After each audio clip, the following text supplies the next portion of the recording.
sabihin na natin, si BBM, may mga anak ka, mulat ka na, at alam mo na ang kailangan mong ipaglaban para sa bayan mo. If you vote for him and he wins, we will have another Marcos sitting in the presidency on the 50th year anniversary of martial law, which his father decreed. Buti na nga ang lugaw ni Ma'am Lenny kesa sa nakaw ng iba. Do not give your future away! Do not allow our country to be laughed at again by the world!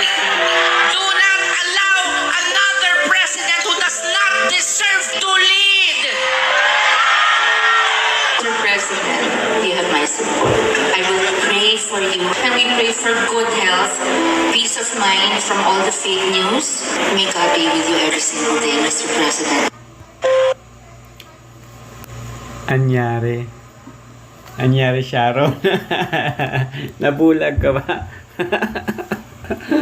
Bigla kang kambyo noon, ayaw na ayaw mo sa kanya. Ngayon, biglang supportahan mo siya.